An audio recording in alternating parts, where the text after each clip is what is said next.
പിന്നെ ശരീരം എന്നൊന്ന് ഈ ലോകത്തുണ്ടായാൽ തീർച്ചയായിട്ടും അത് വെടിഞ്ഞേ മതിയാവൂ അല്ലേ.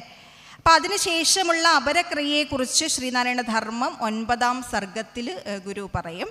സ്ത്രീ, ബാലൻ, യുവാവ്, വൃദ്ധൻ തുടങ്ങി ആര് തന്നെ മരിച്ചാലും അവരുടെ മൃതദേഹത്തെ ഉടനെ തന്നെ ദഹിപ്പിക്കണം. കഴിവതും വേഗം തന്നെ ദഹിപ്പിക്കാൻ തന്നെയാണ് ഗുരു പറയുന്നത്. തുടർന്ന് ബന്ധുക്കൾ 10 ദിവസത്തെ പുല ആചരണം നടത്തി 11-ാം ദിവസം ഹോമവും കുളിയും പുലവീടലും നടത്തിയാൽ എല്ലാം ശുദ്ധമായി. 11 ദിവസത്തെ പുല ആചരണത്തെയാണ് ശ്രീനാരായണ ഋഷി ആധുനിക ലോകത്തിന് കാട്ടിക്കൊടുക്കുന്ന ധർമ്മ മാർഗത്തിൽ ഉപദേശിച്ച് നൽകുന്നത്.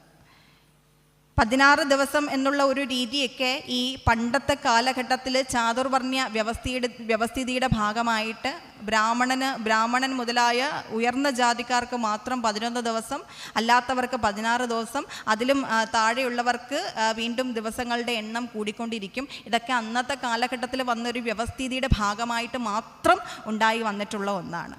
ഒരു ബ്രാഹ്മണനെ സംബന്ധിച്ചിടത്തോളം അദ്ദേഹം ബന്ധുമിത്രാദികൾ ആരെങ്കിലും മരിച്ചാൽ 11-ാം ദിവസം പുലവീടി അടുത്ത ദിവസം തന്നെ അദ്ദേഹത്തിൻ്റെ ജോലിയിൽ, മിക്കവാറും ക്ഷേത്രങ്ങളിൽ പൂജാരി ആയിരിക്കും, അതുകൊണ്ട് തന്നെ ക്ഷേത്രങ്ങളിൽ ശ്രീകോവിലിനുള്ളിൽ പ്രവേശിക്കാറുണ്ട്. അപ്പോൾ നമുക്ക് അറിയാവുന്ന കാര്യം തന്നെയാണ്, ബ്രാഹ്മണൻ്റെ ആയാലും ക്ഷത്രിയൻ്റെ ആയാലും വൈശ്യൻ്റെ ആയാലും ശൂദ്രൻ്റെ ആയാലും എല്ലാം ഒറിജിൻ എവിടെ നിന്ന് തന്നെയാണ്? ഒരിടത്ത് നിന്ന് തന്നെയാണ് അല്ലേ. എല്ലാവരും ആത്മസഹോദരർ എന്നാണ് മഹാഗുരു പഠിപ്പിക്കുന്നത്. അപ്പോൾ അതുകൊണ്ട് തന്നെ എല്ലാവർക്കും ഈ 11 ദിവസത്തെ പുല ആചരണമാണ് ബാധകമായിട്ടുള്ളത്. അത് മാത്രം പാലിച്ചാൽ മതിയാകും. ഇത് ശ്രീനാരായണ മഹാമുനി സശരീരനായിട്ടിരിക്കുന്ന കാലഘട്ടത്തിൽ തന്നെ ആചരിച്ച് തുടങ്ങിയിട്ടുള്ളതാണ്. ബോധാനന്ദ സ്വാമി തുടങ്ങിയവരൊക്കെ ഇതിനു വേണ്ടിയിട്ട് വലിയ യുദ്ധങ്ങൾ എന്ന് വേണമെങ്കിൽ പറയാം, വലിയ കോലാഹലം പോലും അന്നത്തെ കാലഘട്ടത്തിൽ നടത്തിയിട്ടുള്ളതാണ്. നമ്മുടെ ബോധാനന്ദ സ്വാമികളുടെ ജീവചരിത്രം പഠിക്കുമ്പോൾ നമുക്ക് അതിൽ കാണാൻ സാധിക്കുന്ന ഒന്നാണ്. ഇനി ഈ ഹോമം, കുളി, പുലവീടൽ ഇതിലൊന്നും വിശ്വാസമില്ലാത്തവർ, പ്രേതത്തെ സംബന്ധിച്ച് ഇതൊന്നും ചെയ്യണം എന്ന് വിശ്വാസമില്ലാത്തവർ അതും ചെയ്യേണ്ടെന്ന് ഗുരു പറഞ്ഞിട്ടുണ്ട്. അപ്പോൾ വിശ്വാസമുള്ളവരോട് മാത്രമാണ് പറയുന്നത് ഈ പുലവീടൽ നടത്തുന്ന സമയത്ത് ഹോമം, കുളി, പുലവീടൽ എന്നിവ നടത്തിയാൽ ഇത് മാത്രം മതിയാവും. പ്രേതത്തെ സംബന്ധിച്ച് ഇതിൽ കൂടുതലായി യാതൊന്നും തന്നെ ചെയ്യേണ്ട ആവശ്യമില്ല എന്ന് പറഞ്ഞ് അപരക്രിയ സമ്പൂർണ്ണമാക്കുകയാണ്. ശേഷം സന്യാസത്തെക്കുറിച്ചാണ് പറയുന്നത്. അത് ഗൃഹസ്ഥാശ്രമികളെ സംബന്ധിച്ചിടത്തോളം ആവശ്യമില്ല.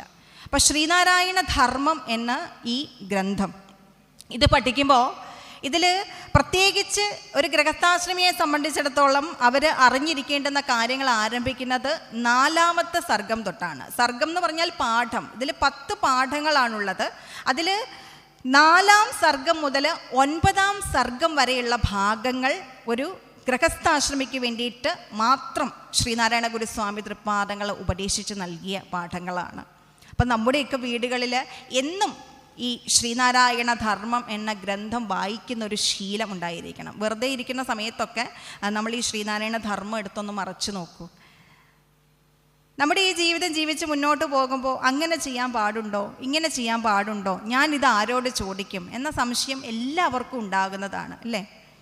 ഭഗവാൻ സശരീരനായിട്ടിരിക്കുന്ന കാലഘട്ടത്തിൽ നമ്മുടെ എല്ലാ സംശയങ്ങൾക്കും, അതെന്തിനെക്കുറിച്ചാണെങ്കിലും ഈ പ്രപഞ്ചത്തിലുള്ള എല്ലാ കാര്യത്തെക്കുറിച്ചുമുള്ള സംശയം തൃപ്പാദങ്ങളുടെ ഉദ്ധരണികളിൽ കൂടി, ഗുരുവിൻ്റെ കൃതികളിൽ കൂടിയും ശ്രീനാരായണ ധർമ്മത്തിൽ കൂടിയും ഗുരുവിൻ്റെ മറ്റ് ഉദ്ധരണികളിൽ കൂടിയും ഒക്കെ ഈ ലോകത്തിന് അവതരിപ്പിച്ച് നൽകിയതിന് ശേഷമാണ് സ്വാമി തൃപ്പാദങ്ങൾ തൻ്റെ തിരുവുടൽ വെടിഞ്ഞിട്ടുള്ളത്.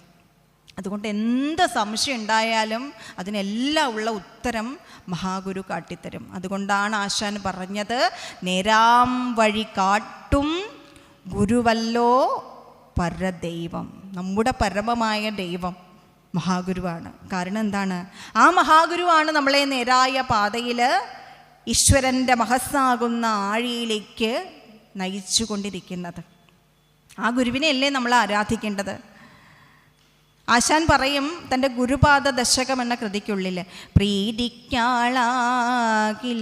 ഓരാതഖില മഹിമയും ഭൂതിയും നൽകും ഏതോ ചൈതന്യം പൂണ്ടും അപ്രീതിയിൽ അപജയമുണ്ടാക്കിയും നിൽക്കയാലോ. ഏതിനും മൂലമല്ലോ ഗുരുകൃപ, അതിനാൽ ഭുക്തിയും മുക്തിയും മേൽ സാധിപ്പാനോർത്തു നാരായണ ഗുരുചരണം സന്തതം ഞാൻ തൊഴുന്നേൻ. പ്രീതിക്കാളാകിൽ, ഗുരുവിൻ്റെ പ്രീതിക്ക് പാത്രമായാൽ ഓരാതഖില മഹിമയും. ഗുരുവിനോട് നമ്മളൊന്നും ചോദിക്കാതെ തന്നെ നമ്മുടെ ജീവിതത്തിൽ വേണ്ടതൊക്കെ ഗുരു കൊണ്ടുവന്ന് തന്നോളും. കുറച്ചുകൂടി മുന്നോട്ട് വരുമ്പോൾ ആശാൻ പറയും, തിണ്ണന്നർദ്ധിക്കുമർദ്ധം ധൃതശഗണമതിന്നേകുവാൻ തക്കവണ്ണം വിണ്ണോർ നാട്ടിൻ തരുക്കൾക്ക് ഒരു വിരുതെഴുമെന്നീ വിധം കേൾവിയില്ലേ. മണ്ണിൽ താൻ ഭുക്തിയും മുക്തിയും അരുളീടും അഭൂരി മഹാത്മ്യമേലും കണ്ണിൻ കോണാർന്നു കാണും ഗുരുപദകമലം സന്തതം ഞാൻ തൊഴുന്നേൻ.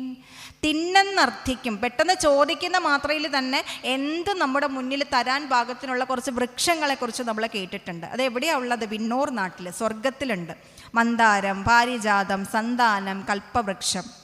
സ്വാമി വിനായകാഷ്ടകത്തിൽ പറയും, ശ്രിതാ അമർത്യവൃക്ഷം, ആശ്രയിക്കുന്നവർക്ക് അമർത്യവൃക്ഷമായിട്ടുള്ളവനെ. അപ്പോൾ ഈ വൃക്ഷങ്ങളെയാണ് അമർത്യവൃക്ഷങ്ങൾ എന്ന് വിളിക്കുന്നത്. അപ്പോൾ ഇവരോട് എന്ത് ഇവരുടെ ചോട്ടിൽ ചെന്ന് നിന്നിട്ട് ചോദിച്ചാലും അവരത് തരും.